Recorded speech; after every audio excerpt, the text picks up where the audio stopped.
Good morning students. आज हम class 9th में मैथ्स में लीनियर इक्वेशन टॉपिक पर हैं, चैप्टर 4। और एक्सरसाइज 4.1 स्टार्ट करने से पहले हम कुछ इंट्रोडक्शन देंगे। तो linear equation in two variable chapter है हमारा।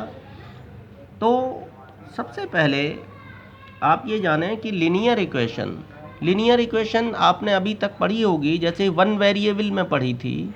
तो पहले तो ये समझें कि वेरिएबल क्या है। 8th क्लास में आपने वन वेरिएबल में पढ़ी है लीनियर इक्वेशन। तो वेरिएबल क्या है? एक्स वाई जेड ये सब वेरिएबल कहलाते हैं, क्योंकि अपनी वैल्यू को वेरी करते रहते हैं। हर इक्वेशन के अकॉर्डिंग इनकी वैल्यू जो है वो चेंज होती रहती है। हर इक्वेशन में हर जगह इनकी वैल्यू जो है वो चेंज होती रहती है, एक्स वाई वगैरह जो है कंडीशन के अकॉर्डिंग। अब जैसे कि आपका 5 है तो ये कांस्टेंट है, क्योंकि इसकी वैल्यू 5 फिक्स है, इसकी वेरी नहीं करती वैल्यू। तो ये वेरिएबल कहलाते हैं एक्स वाई जेड वगैरह। तो अगर वन वेरिएबल में है, जैसे कि आपने देखा कि x माइनस 2 इक्वल टू 5 लिखा है कहीं, तो आपको पता है कि x की वैल्यू कितनी आ गई, 5 प्लस 2 यानी कि 7 आ गई। तो ये वन वेरिएबल में, एक मैंने बहुत सिंपल सा एग्जांपल दिया है, आपने 8th क्लास में इस टाइप की इक्वेशन पढ़ी है वन वेरिएबल में। तो ये एक वेरिएबल है यहाँ x, और ये दो वेरिएबल में हो गई अगर कहीं x plus y equal to 7 लिखा है, तो ये दो वेरिएबल हो गए, एक वेरिएबल x दूसरा वेरिएबल y। इस टाइप की जो इक्वेशन है, तो ये लीनियर इक्वेशन टू वेरिएबल में होगी। लेकिन अब हम बात करते हैं कि जो स्टैंडर्ड फॉर्म है वो क्या है। स्टैंडर्ड फॉर्म इसकी लीनियर इक्वेशन टू वेरिएबल की, देखिए ax plus b y plus c equal to 0 type हो गई, जो स्टैंडर्ड फॉर्म है लीनियर इक्वेशन की। और लीनियर इक्वेशन वो होती है जिसमें जो वेरिएबल की पावर है वो 1 होती है, हाईएस्ट पावर 1 होती है। आपको पता होना चाहिए कि देखिए x की पावर ये 1 हो गई, ये पावर 2 नहीं हो सकती कभी, यहाँ 1 पावर में ही होंगी। तो ये देखिए ax plus b y plus c equal to 0, ये हमारी स्टैंडर्ड फॉर्म है किसकी, लीनियर इक्वेशन की।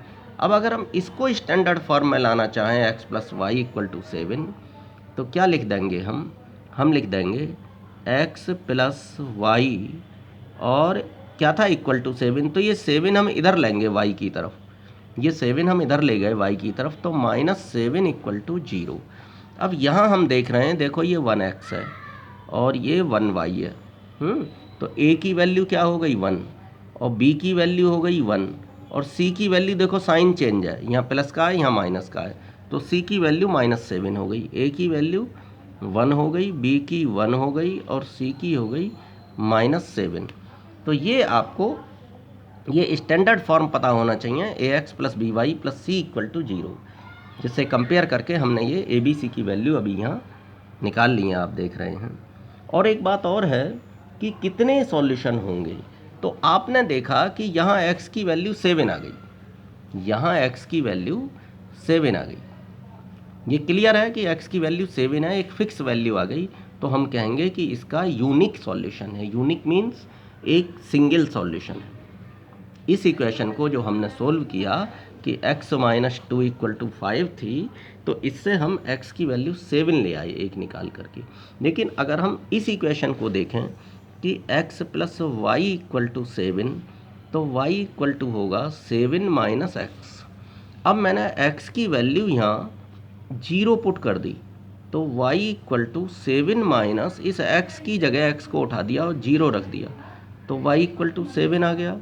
फिर अगर मैं इसमें पुट कर दूं x इक्वल टू 1, तो y इक्वल टू 7 माइनस इस x की जगह क्या पुट कर दिया मैंने 1, तो मेरे 6 आ गए। अब देखो x की अलग अलग वैल्यू के लिए y की अलग अलग वैल्यू, तो यहाँ क्या आ गया 0,7, x 0 है और y आ गया 7, और यहाँ x क्या है 1, x है 1 और y क्या आ गया आपका 6, ये y आ गया। तो आप देख रहे हैं इसी तरह से मैं वैल्यू पुट करता चला जाऊंगा, निकालता चला जाऊंगा। तो इसमें आपके इनफाइनाइट सॉल्यूशंस होते हैं। ये जो कोई लीनियर इक्वेशन टू वेरिएबल में होती है, तो वन वेरिएबल में कितने सॉल्यूशन होते हैं? अगर वन वेरिएबल है लीनियर इक्वेशन में तो कितना यूनिक सॉल्यूशन होगा? यूनिक सॉल्यूशन होगा। और अगर टू वेरिएबल में होगा, टू वेरिएबल में कोई लीनियर इक्वेशन हो तो उसके इनफाइनाइट सॉल्यूशन हमें मिल जाएंगे, बहुत सारे। हम वैल्यू पुट करते चले जाएंगे, निकलती चली जाएगी। तो इस तरह से हम ये देखते हैं। देखिए हम एक्सरसाइज 4.1 पर आ जाते हैं। 4.1 में लिखा है the cost of a notebook is twice the cost of a pen. Notebook की कॉस्ट पेन की कॉस्ट की ट्वाइस है। Cost of a notebook is twice the cost of a pen. Write a linear equation in two variable to represent this statement. देखिए और नीचे लिखा भी हुआ है take the cost of notebook x and that of pen to be y। तो ये आपको लिख लेना होगा। तो फर्स्ट क्वेश्चन है इसमें, let cost of a notebook equal to x और cost of a pen rupees y। तो अकॉर्डिंग टू क्वेश्चन हमारा क्या कहता है? देखिए ये आपने नोटबुक की कॉस्ट x मान ली और पेन की y मान ली। उसने बोला है cost of a notebook, notebook की cost of a notebook is twice the cost of a pen. क्या है? Cost of a notebook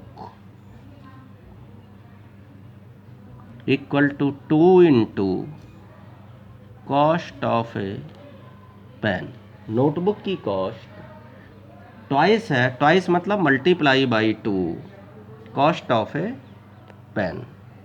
notebook की कॉस्ट 2 टाइम्स मल्टीप्लाइड है कॉस्ट ऑफ पेन की। नोटबुक क्या है? x। 2 इंटू पेन की cost क्या है? y। तो लिनियर इक्वेशन पूछा है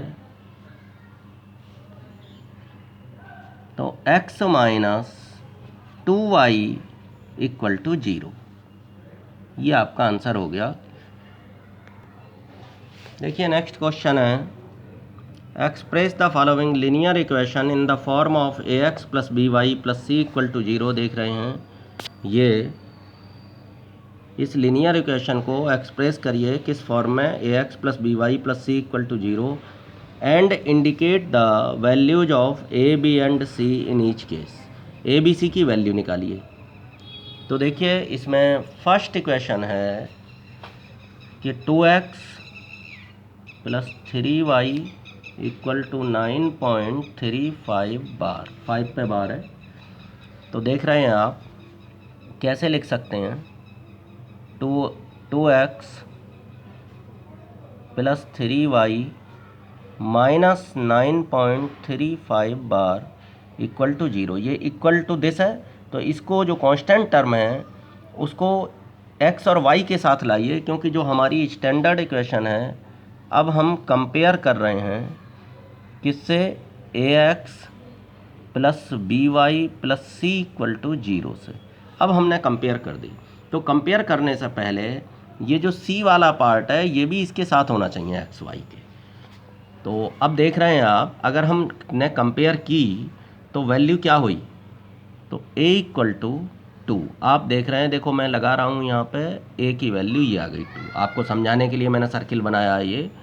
और b की वैल्यू ये आ गई 3, b इक्वल टू 3। और c की वैल्यू देखिए, c ये प्लस में है ये माइनस में है, तो इस निशान के साथ होगी। देखो ये, तो c इक्वल टू माइनस का 9.35 बार। तो ये इक्वेशन लिखिए। ये सर्किल नहीं लगाने हैं आपको, ये इस तरह से जो कर्व बना दिया है मैंने, क्लोज कर्व बनाया है, ये आपको नहीं बनाना है। ये मैंने समझाने के लिए बनाया है आपको। आप देख रहे हैं, आपको समझाने के लिए बनाया है सिर्फ मैंने ये, क्योंकि यहाँ प्लस साइन है, यहाँ माइनस साइन है, इसलिए माइनस साइन के साथ लिखना है इसको, सी को। ये देख लें। और स्टैंडर्ड फॉर्म ये कहलाती है ax plus by plus c equal to 0। इसलिए ये जो कांस्टेंट है इसको इक्वल साइन के इधर xy की तरफ ही रखना है कांस्टेंट को। अब देखें, सेकंड पार्ट है x minus y upon 5 minus 10 equal to 0। अब जो आप कंपेयर करेंगे इसकी वो ax plus b y plus c equal to 0, इससे कंपेयर किया आपने। ये स्टैंडर्ड फॉर्म में तो है ही, बिल्कुल स्टैंडर्ड फॉर्म में है इक्वेशन। तो a इक्वल टू क्या हुआ, आप देखें x को हम 1x लिख सकते हैं, x को 1x लिख सकते हैं, तो a की वैल्यू क्या हुई 1, और b की वैल्यू क्या हुई, देखो y तो y है ही, b की वैल्यू में y नहीं लिखना। देखो मैं आपको बताऊं, ये अलग से मैं आपको यहाँ बता रहा हूँ, इसमें आप ये देखें कि माइनस का y अपॉन 5 किसकी जगह है, बी वाई की जगह, प्लस के बी वाई की जगह। अब देखो y से तो y ख़त्म हो गया, y की जगह तो y है ही, अब b की जगह क्या हुआ माइनस 1/5, क्लियर है ना। y की जगह तो y है ही, तो y तो लिखना नहीं है, b की जगह क्या हुआ माइनस 1/5, तो ये चीज़ देखने वाली है। तो b की वैल्यू हो गई माइनस 1/5, और c की वैल्यू कितनी है वो माइनस 10, ये आपका आंसर आ गया। अब थर्ड में हम देख रहे हैं, यहाँ थर्ड में इसी के minus 2x plus 3y equal to 6, तो इसको स्टैंडर्ड फॉर्म में लिखेंगे माइनस 2x प्लस 3y और माइनस 6 इक्वल टू 0। ये हो गया, 6 को इधर ले लें और कंपेयर कर दें कि ax plus b y plus c equal to 0, तो a की वैल्यू क्या आ गई -2। देख रहे हैं आप, x की जगह x है, x की जगह तो x है, और a की जगह क्या देख रहे हैं -2, ये देख रहे हैं -2 देख रहे हैं a की जगह, और b की जगह ये 3 देख रहे हैं, साइन सेम है तो फिर कोई बात नहीं है। y नहीं लिखना है, y की जगह तो y है ही, b की जगह क्या है 3, तो b इक्वल टू 3, और इसी तरह से ये प्लस साइन है, ये माइनस है, तो c की वैल्यू -6, c इक्वल टू -6। अच्छा, अब इसका फोर्थ पार्ट देख रहे हैं हम कि x इक्वल टू 3y, क्या है x equal to 3y fourth part में। तो आप देख रहे हैं इसको स्टैंडर्ड फॉर्म में मैं लिखूं तो x माइनस 3y, ये आ गया इक्वल टू 0। अब ज़रा आप ध्यान दें, अगर मैं ax plus b y plus c equal to 0 लिखूँ तो कैसे लिखूँगा, x तो x है ही, ये देखिए x तो x है और -3y भी है अपनी जगह, c वाला पार्ट गायब दिख रहा है तो +0 लिख दूँ इक्वल टू 0। 0 में तो कोई बात ही नहीं +0 लिखने में, जो गायब दिखे उसकी जगह 0 डाल दो। तो अब देखो कंपेयर करें हम इसकी ax plus b y plus c equal to 0 से, तो a की वैल्यू क्या हो गई, आप देखें। अब कुछ बच्चे a की वैल्यू x लिख देते हैं, बिल्कुल गलत। x के सामने तो x है, लेकिन x क्या मतलब 1x है। जैसे अगर कहीं मंकी बैठा हो तो एक मंकी है तो आप सिर्फ मंकी बोलते हैं ना उसे, ऐसे ही 1x को हम सिर्फ x बोलते हैं। तो ax है, ये 1x है, तो a की वैल्यू 1 हो गई, a की वैल्यू 1 हो गई, a की वैल्यू क्या हुई 1, और b की वैल्यू क्या हुई यहाँ -3, यहाँ प्लस साइन है, यहाँ माइनस साइन है, बड़ा ध्यान से समझिए, बिल्कुल सिंपल तरीके से। b की वैल्यू -3, c की वैल्यू क्या है 0 है, जो चीज़ गायब होती है वो 0 रख दें उसकी जगह, तो ये आ गया। चलिए फिफ्थ पार्ट में देखें आप इसी के, 2x इक्वल टू कितना है -5y, 2x equal to -5y। तो आप देखें, अब मैं इसको लिख रहा हूँ 2x माइनस वाला पार्ट -5y जब इधर आएगा इक्वल साइन के दूसरी ओर तो +5y इक्वल टू 0 हो गया, यहाँ 0 हुआ, पूरा -5y उठ के जब इधर चला गया। तो अब इसमें मुझे ax plus b y plus c वाला पार्ट नज़र नहीं आ रहा, तो पहले की तरह लिखूँगा कि 2x plus 5y plus 0 equal to 0। कोई फ़र्क नहीं है, +0 डाल दो, क्या फ़र्क पड़ेगा 0 प्लस कर देने पर, कुछ नहीं। तो देखो कंपेयर करूँगा अब मैं ax plus b y plus c equal to 0 से, तो ए की वैल्यू 2 और बी की वैल्यू 5 और सी की वैल्यू 0। चलिए अब इसके 6 पार्ट को देखते हैं हम। 6 पार्ट क्या है? 2x वो 3x प्लस 2 इक्वल टू 0 क्या है? 3x plus 2 equal to 0। अब आप यहाँ देखें ज़रा ध्यान से, इसमें एक तो y वाला पोर्शन नहीं दिख रहा है, तो जो ना दिखाई दे, अब देखो वो 0 इंटू वाई था, वो y कैसे गायब हुआ कि वो 0y था। y गायब हो गया, अगर 0y है तो y खत्म हो जाएगा, तभी तो यहाँ शो नहीं हो रहा। और प्लस 2 इक्वल टू 0, आप जरा इस चीज़ को ध्यान से देखें कि जो y गायब हुआ है इसीलिए गायब हुआ है कि वो 0y था। अब मैं कंपेयर करूँगा यहाँ, compare ax plus by plus c equal to 0। A क्या हुआ? 3 और बी क्या हुआ? 0 और सी क्या हुआ? 2। क्लियर है? अब 7th पार्ट में देख रहे हैं हम, y माइनस 2 इक्वल टू 0। तो अब देखिए इसमें x गायब दिखाई दे रहा है, तो 0x लिखें 0। भाई ये निशान मैं मल्टीप्लाई का लगा रहा हूँ, ये निशान जो आप समझ रहे हैं डॉट लगाया है मैंने, मल्टीप्लाई का लगाया है। तो 0 से अगर मल्टीप्लाई x की हो गई तो 0 गायब हो गया, तभी हमें यहाँ दिखाई नहीं दे रहा। जो चीज़ गायब हो गई वो कैसे दिखाई दे जाएगी? तो 0 से x की मल्टीप्लाई हुई इसलिए x गायब हुआ यहाँ से, तो 0x। अच्छा ये y किसका है? प्लस का। इससे पहले निशान क्या है? प्लस, तो प्लस y और माइनस 2 इक्वल टू 0।